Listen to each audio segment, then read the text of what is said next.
Hello and welcome to Cooking the Books with Heather. Today I got some Granny Smith apples in my produce box and I really wanted an apple cake.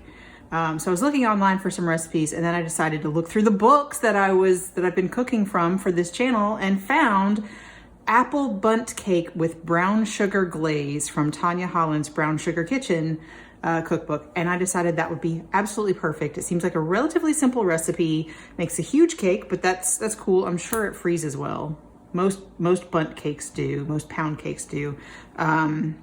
So I'm really excited so we're gonna go ahead and get started with this. So I have my bundt cake pan. I don't know exactly how big this is. She says a 12 cup 2.8 liter bundt pan, but this is the largest one I have, and we're gonna just hope it's okay. So I have a few little knobs of butter in here, and I'm just going to, we're preparing this so that the cake doesn't stick, and I'm just going to rub the butter all over the inside. It was cold, so you know, as it melts, it will rub a little bit better. So we're going to butter and flour this. And if you've never done this, it's really easy. You can use a paper towel if you prefer, but I'd just rather use my fingers and wash my hands when I'm done. So I'm just going to get it all covered, including this center ring. That's the only thing that makes it more difficult for buttering and flouring a bundt pan, is that it has that center ring that a normal cake pan doesn't. But it helps the cake cook better, so the middle isn't, outside's not overdone while the middle is underdone. All right, got a nice thick layer of unsalted butter there. I'm gonna wash my hands and be right back. So I just put a sort of large spoonful, I didn't measure it, of all-purpose flour on here, and I'm just going to try to cover all of my butter with this flour, not too thickly. So I usually do this over the sink since I'm trying to show you guys, although it's probably not doing that well. Yeah, I'm gonna continue doing this over the sink and make sure you get all the way to the edges and all the way up to the top. Cover up your butter with the flour, and then I just dump the rest of the flour in the sink and wash it down. So this is our prepared pan. You can see I kind of missed a few spots. It'll be fine. I don't want too much flour on there because it'll sort of be on the outside of the cake. And although we're gonna glaze it, so that will help, but yeah. This should be good. I'm gonna put this aside while we finish making our cake.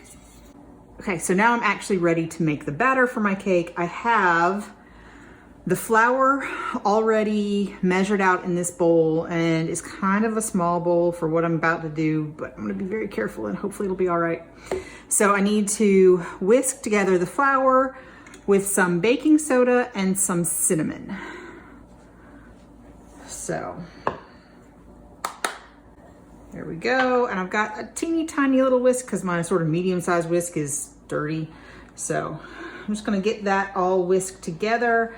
Whisking it helps incorporate it together, obviously, but also helps aerate your flour a little bit instead of sifting it, and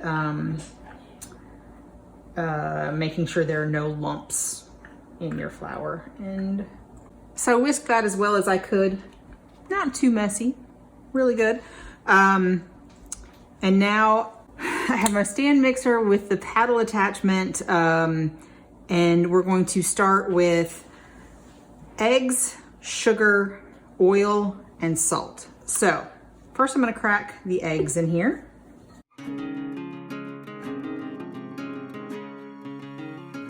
All my eggs are in there. I'm gonna add the sugar. This is just plain white granulated sugar. A little bit of kosher salt. And I'm gonna get these mixed up together before I add the oil. Excuse my dog. And now I've got just plain vegetable oil. I was really tempted to switch this out for melted and cooled butter because that's normally what I would do, but to be as faithful to the recipe as possible, I'm gonna use the vegetable oil. I actually happen to have grapeseed oil, which is, I don't keep much different vegetable oils on hand, but I do use grapeseed oil and sometimes avocado oil, but it's a very neutral flavor, and which is what you're looking for here. So I'm going to stir this in. Okay. I think that's pretty well combined. She said on medium speed. Now we're going to reduce it to low, add our flour mixture. I'm gonna add it sort of a little bit at a time. She doesn't really say that, but that's what I'm gonna do because I don't want it to all puff up. Just gonna add it until we have it all on a really low speed and just mix it until it's completely moistened.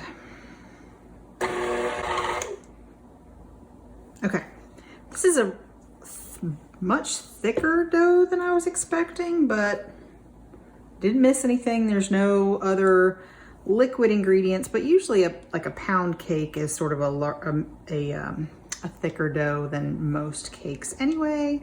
I'm not worried about the little bit of flour that's not completely mixed in right now, or that I'm knocking into it from the mixer, because I still have a few things to add to this dough that I'm going to mix in by hand. Now that I've made a nice mess on my work surface, oh well, I'm ready to, man, this is a thick batter. Anyway, I'm ready to fold in my apples. So these are Granny Smith apples, as I said. I had those I wanted to use up. I have peeled them, cut the core out, and small diced them. She doesn't really give an indication of what a small dice is, so really that's up to you, but you can see sort of my interpretation. Less than half an inch, maybe. And we have some toasted walnuts. Now in her book, she has a method for toasting walnuts. She does it in a dry pan on the stove, which is absolutely fine and works great. Since my oven was already on and I was gonna have to dirty up a pan anyway, I just used the oven to do it in about 10 minutes on 350. And they smelled great and were not burned. And then I coarsely chopped them. So now we're going to mix these into this very thick dough by hand. Try not to lose it. I might need to actually, okay, she says to use a wooden spoon. I think I might actually have to get a wooden spoon. I was gonna use my silicone spatula. It's not working very well.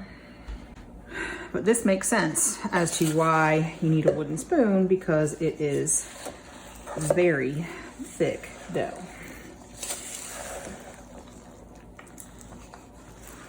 I guess it's supposed to be cake batter usually, but this is much more like a cookie dough in my opinion.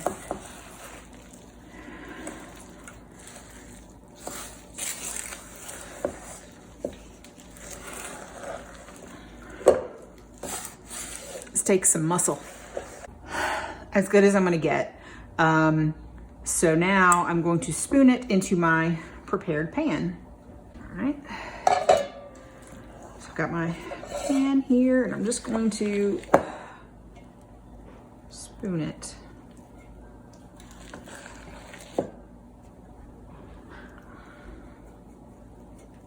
Very stiff.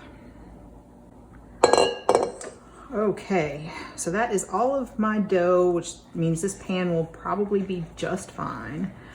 I'm just gonna try to make sure it's relatively even and push down and not, you know, since it was so thick that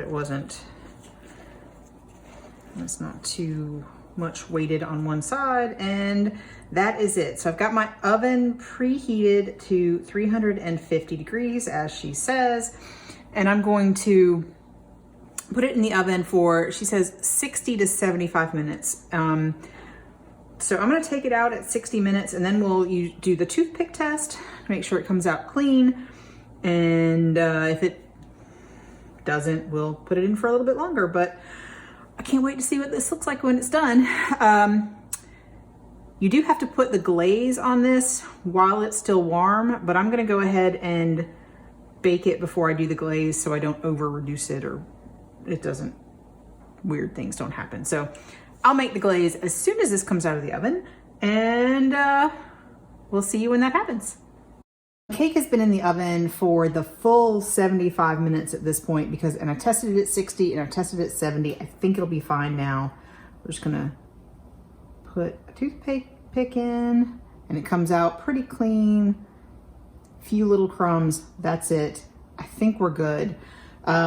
We have to let this sit for 15 minutes on a cooling rack before we turn it out. So I'm gonna put this on my cooling rack and set a timer for 15 minutes.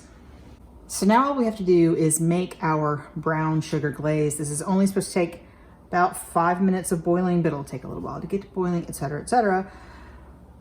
But we need to put this on the cake while it's still warm. So we're gonna do this now. I've got just light brown sugar, already measured. I have a lot of unsalted butter.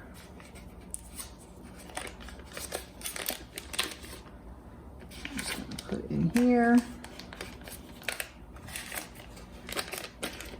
There we go. And then just a little bit of whole milk. There we go.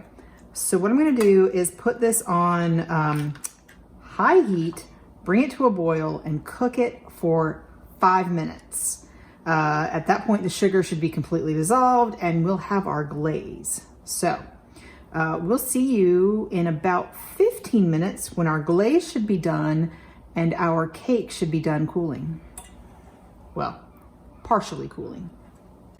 I just wanted to show you guys what this looks like. It boiled pretty well the whole time. Kind of felt like I was making fudge.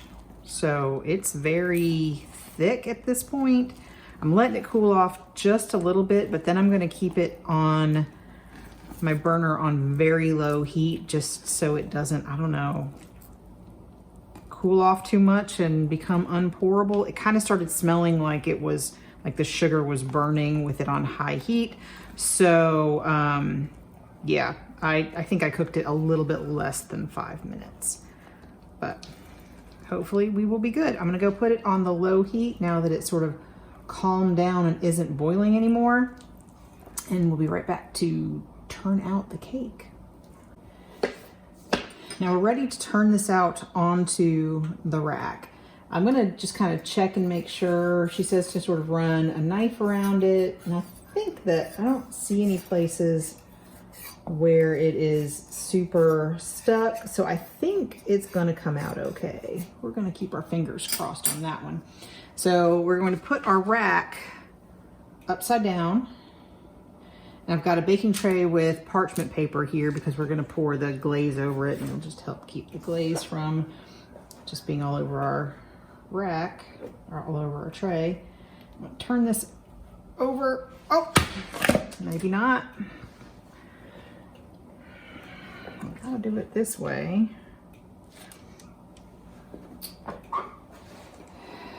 There we go. There we go.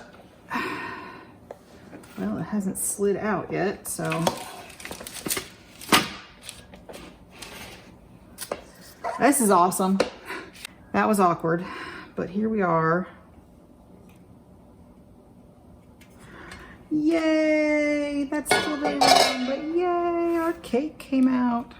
All right, I'm gonna heat up my glaze just a little bit because it started getting crystally because it's just not as warm as I think it was when it first came out. But we're gonna heat that up just a little bit and then spoon it over here, over our cake, while it's still warm. And then we're gonna let it cool completely, so. All right, we're just gonna take care of this as it is. I added a little bit of water to try and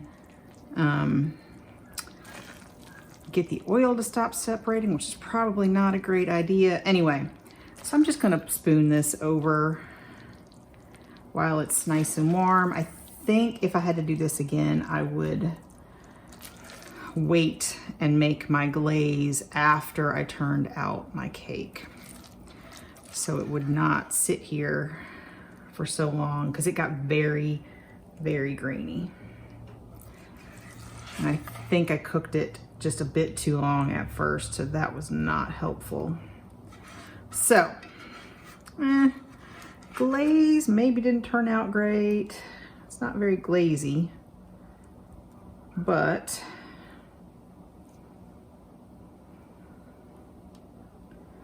that is all of it.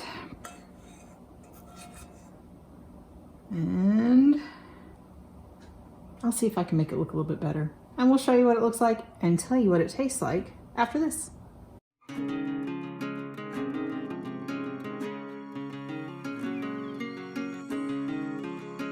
On this episode of Cooking the Books with Heather, you watched me make the apple bundt cake with brown sugar glaze from Tanya Holland's Brown Sugar Kitchen cookbook. And first off, I had a complete failure with the actual glaze. It got way too, it got grainy. I don't know if it was the timing, because I'd made it probably too early, or if it was just that I overcooked it. So I would try that again in a different way next time. But the cake itself was delicious. It was a very lightly spiced cake, so it wasn't super heavy cinnamon or what was the other thing in there? Yeah, just cinnamon. So it wasn't a super heavy cinnamon flavor. It wasn't like a spice cake. It was full of apples, and it was really, really delicious. And in fact, while I didn't think we would, my family did completely destroy the cake in just a few days and ate all of it. So it got thumbs up from everybody here. So yeah, if you like apples, you like a spice cake, this would be a great recipe to try. And let me know if you try it and if you maybe don't have such a fail with the brown sugar glaze. Happy to hear any tips below. If you enjoyed watching me make this, please give me a thumbs up, hit the subscribe button, and come back and watch me make something else.